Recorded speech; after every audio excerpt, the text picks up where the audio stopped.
Hey guys, Psychiatrist here with a monk tanking guide for patch 2.1.1. In this video, we're going to take a look at some of the basics, take a look at the playstyle, and a little bit about the gearing requirements. There's already some fantastic posts on the Diablo 3 monk subreddit that really detail every single ideal role and piece of gear that you can get.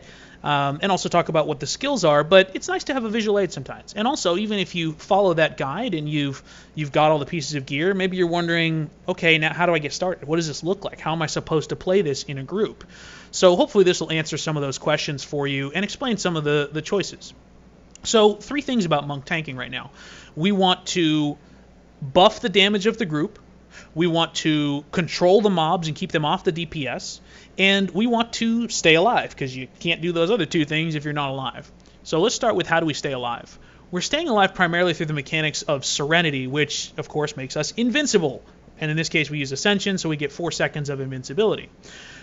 We're going to stack cooldown reduction to the point where we can ideally keep this up at all times. We can press it as soon as it comes off cooldown, and we will just be invincible for the entire rift, ideally.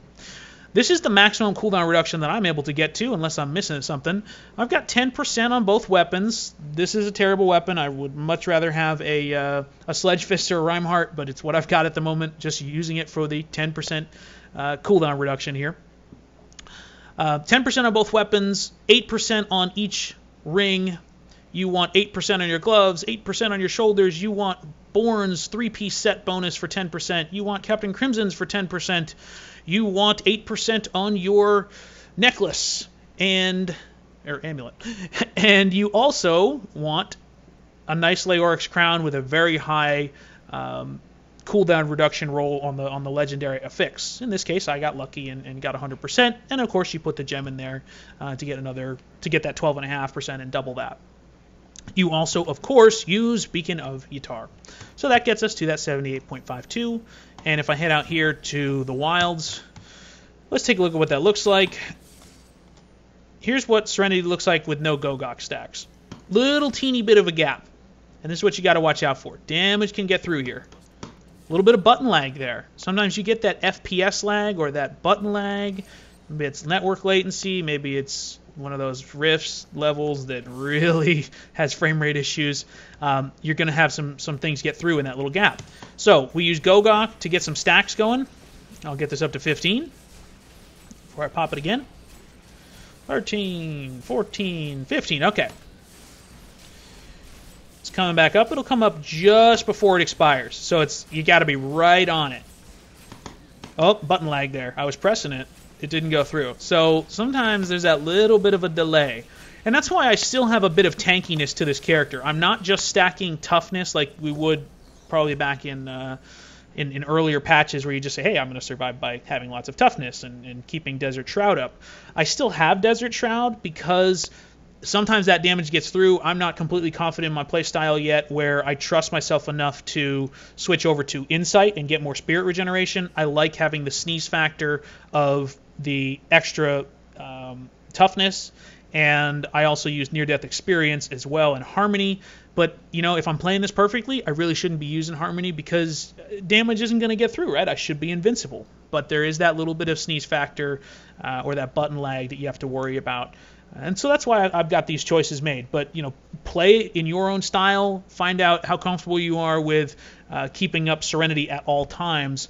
Because I think some of the top monks are probably rolling without some of these items. I am rolling Alacrity instead of Sixth Sense, which is what I would be running if I was going pure toughness. Alacrity just gives me more spirit regeneration. I'm attacking faster, stacking up my Gogok quicker, and getting more spirit regeneration. Epiphany, of course, gives me spirit regeneration as well, and that's going to help me spam Mantra of Conviction to keep things debuffed, keep more damage out for my allies. I'm also using Cyclone Strike as well, and Inner Sanctuary to get more damage done by my allies, and Crippling Wave to do for more damage as well, an extra 10%. If you're not confident in your ability to CC enemies, you can swap this to Tsunami to get an extra freeze within your skill set as well. But I'm pretty confident with using Azure Wrath because it's got a 23% chance to freeze. I've got a chill effect of 39% on the Frostburn here, And I wish I had a Sledge Fist or a Reinhardt here, but I don't have it. Even though I'm not using any cold skills, this will still proc Reinhardt, or sorry, this will still proc Frostburn. Just a quick demonstration. I'm using an item that only has cold damage. I do not have any cold damage skills. Frozen. Frozen. Frozen. So, the cold damage still counts as a chill effect, even though the skill is physical. So, with that said, what does the playstyle look like? Let's head out back to the ruins here. We, of course, if you're the only tank, you're going to want to... I mean, you're responsible for keeping everything stunned. You're responsible for keeping everything grouped up. I did a terrible job with my Serenity plate, or with my Inner Sanctuary. All right, there we go. That's a little better. And you want to keep all these debuffs going. You want to keep Serenity up for yourself. You want to keep Mantra of Conviction going. You want to have you want to have Inner Sanctuary, Forbidden Place down, and you want to keep the knockbacks going for the group as well. And you just want to be hitting things to apply all of your debuffs. I'm going to be charming things with my amulet. I've got a Z stone to do 20% chance to stun.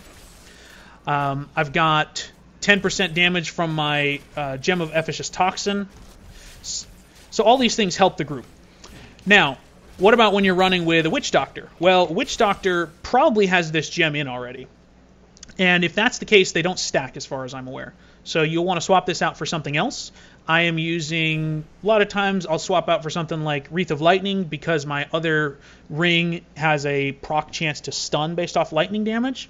It's not super useful, but it's something. You could do Moratorium, you could do Bane of the Trapped. If you go Bane of the Trapped, you might swap your Mantra of Conviction that does a slow. So go off of Dishearten and go to Overawe. Have it do a little bit more damage for the group, but it's just a much smaller radius. This is like a 30-yard radius and an 80% slow. Bane of the Trapped is like a 10-yard radius and a 30% slow. See how slow he is? Now he's moving full speed. Oh, I wanted you to come over here. Come here. There we go. He's hitting the range right there. So just another option you can go with. Something else to help the group out. Pick your legendary gem of choice if you're with a Witch Doctor. Now, the other thing with Witch Doctors is these guys are better at crowd controlling than we are. They can completely lock down a group. It's about a 24-yard radius for Horrify, and it stuns it, or it completely horrifies them for 7 seconds. And your Witch Doctor wants to keep that going indefinitely by constantly using it every time it comes off cooldown, and you don't want to interrupt that by doing your popcorn dance here and bouncing the enemies around because that breaks it. So how do we avoid doing that? You want to walk into, when you come across an elite pack, you want to walk in, and your job is to get all this stuff into that tight radius that we talked about so he can horrify it all at once. At that point, your job is just to get out the debuffs. You don't want to break that stun. The thing to watch out for is I've got this pack right here, and another pack comes along from up here, maybe these guys, and they're moving in on my DPS. I want to be able to gather these guys up without breaking the stuns that are going on, the horrifies that are going on back over here. And sometimes that can get you in trouble because Implosion's just got such a large radius at 34 yards. I have tried running with a different Cyclone Strike rune. Unfortunately, I feel like the smaller radius, I've gone with Wall of Wind, that smaller radius can sometimes be a little bit of a pain to get that initial stack going. So really my advice right now is to stick with Implosion, gather everything up for the Witch Doctor, and then just stay off the enemies other than applying all your debuffs, right? You just don't want to press Cyclone Strike anymore. When we're running in groups, usually the Witch Doctor says, no more popcorn, because we don't want to be bouncing the enemies around. He wants to have them locked down with Horrify, because they will completely prevent them from doing any of their elite effects. So it's a fantastic stun ability, if you will. So with that in mind, this is kind of what the playstyle looks like. Again, you're just keeping these things down. When you're doing trials, usually you'll be the only one, and you can just kind of lock everything down in the center and keep them inside of all of these debuffs. So balance out, keeping Serenity up. I'm not doing a good job here as I'm talking. There we go. I'll try to actually pay attention. Keeping up Mantra of Conviction. For me, Serenity's first priority. There's a huge overlap with Epiphany. You have plenty of time to get that back up. Anyways, hope that helped you guys. If there's good response, I could do a couple more videos, but think of this as just a quick experiment, and hopefully someone finds it useful and gets you into doing some monk